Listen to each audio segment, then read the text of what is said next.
Hey guys, it's Jen over at worldofjencraft.com, and I am back with another card using the Carols of Christmas stamp set.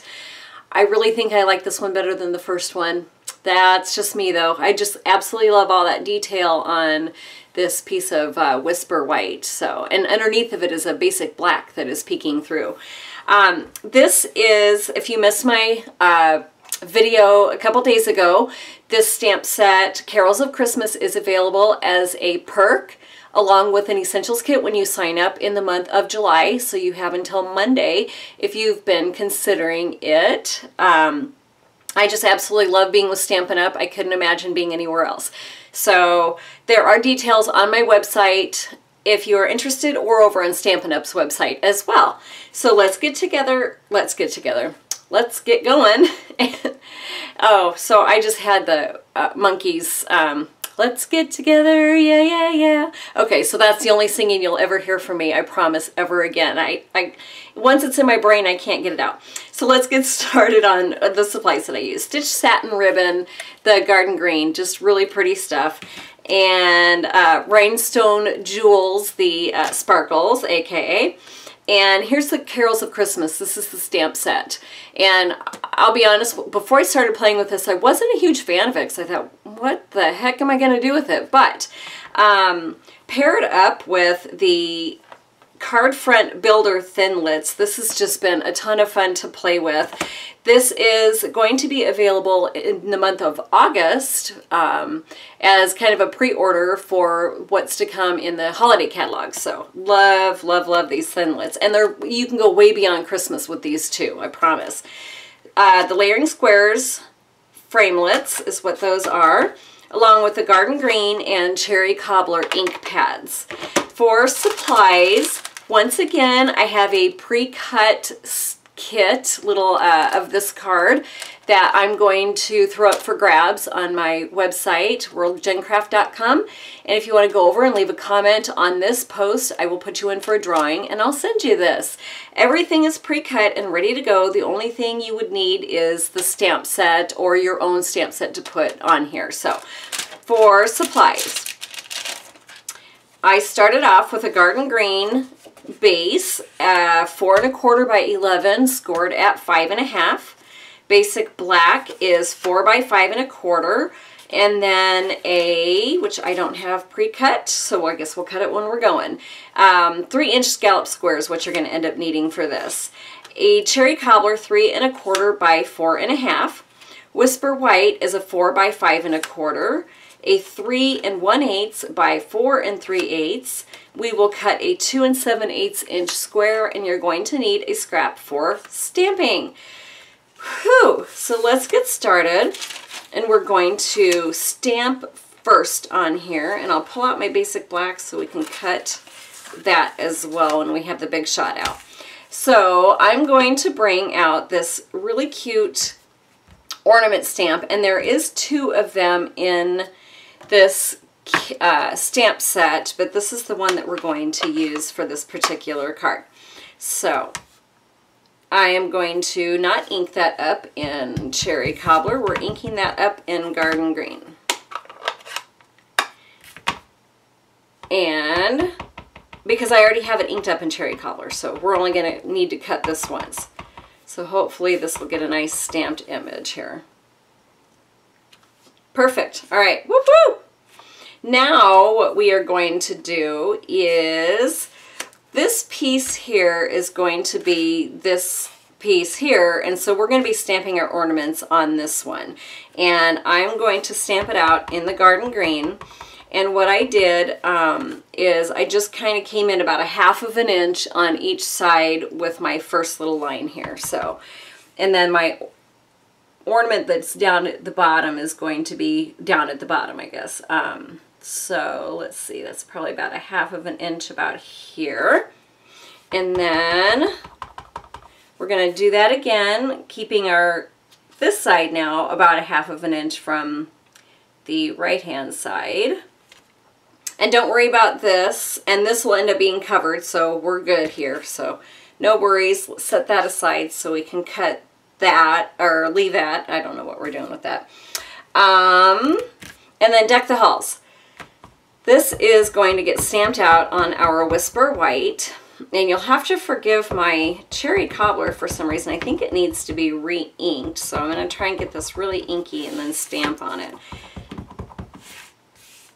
And that is going to go kind of towards the top of our cut piece once we get it cut. So I'm going to just kind of leave maybe here.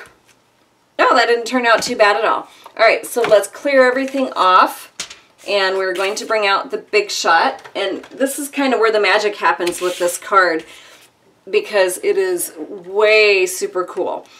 But we'll do the uncool stuff first. So let's get this cut. And the reason I stamped this first is I wanted to show you, I wanted to have some room down at the bottom. So I centered you know, the top and sides and kept the bottom of this empty so I could put my ribbon on it. So let's run that through. And let's bring out our basic black, and we're just going to cut our frame quick from that, our scalloped frame. And the next thing we're going to cut is we're going to take the ornament here that we just have, and we're going to place this little tiny ornament on. And there are 2 of these dies, one that goes with each of the stamped images.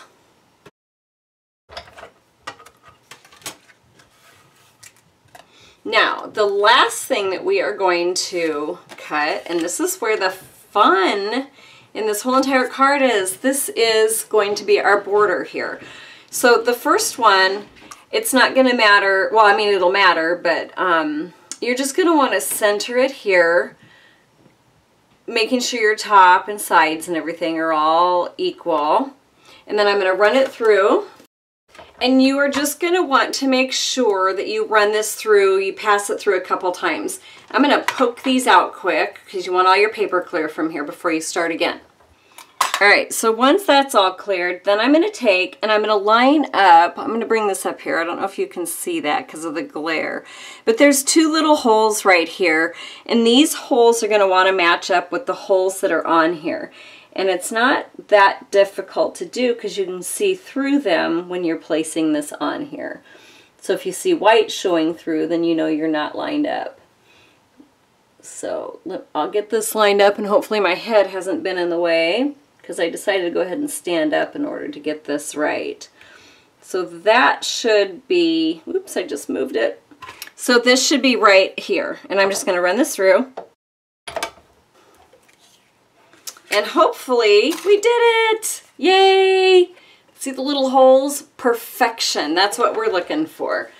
So I'm going to go ahead and pop all these little lines out, and make sure when you're doing this that you're running it through twice at least. And I don't have the precision platform. I do use the magnetic platform, which I have never had an issue with. So as long as you're running it through a couple times.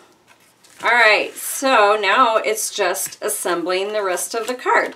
So your front part here, your little border piece, is going to go directly on top of your basic black. And I did make sure that I put my adhesive on all of these corners so it stays down. And then this piece is going to get adhered to our, I'm going to bring my card back in here, our garden green.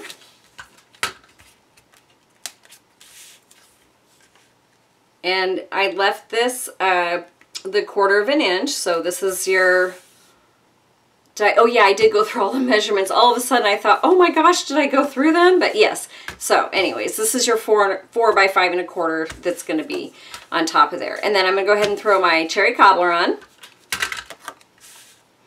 And this is just going to get centered in here. And I have to share really quick, this card, you know, I start off with every card with a, what's it called, a sketch. And for this one, I didn't need a sketch because it was pretty much already done for me by means of this frame. So I was pretty excited about that. Let me bring in my Whisper White. And that's just going to go on top of your cherry cobbler. And this one I did only leave an 1/8 of an inch border around. And our Deck the Halls is going to get adhered to this, and then I'm going to pop both of these on top of here. And this just fits very nicely onto our scalloped square. And I kept this piece, see, that's where you're going to cover up most of your little errors if you get any like I did. So this is going to get centered onto here. And we are going to take our little ornament pieces that we cut out with that die, and those are going to get put onto a little glue dot. So I already have the cherry cobbler ones on here. And once we have these adhered onto the little glue dots, we are going to just cover up this. Now I could have left, you know, the green, the garden green ones as they were, but I kind of like the little tiny touch of dimension that it adds when you add the cut out ones on top. Now we're going to grab our ribbon and we're going to put a bow on here. And this doesn't take too long to make the bow. And if you're afraid of them, don't be. They're not that hard to get right. One thing I found is if you can find where your ribbon is coming through the bow, you can kind of pinch here at the top and pull down.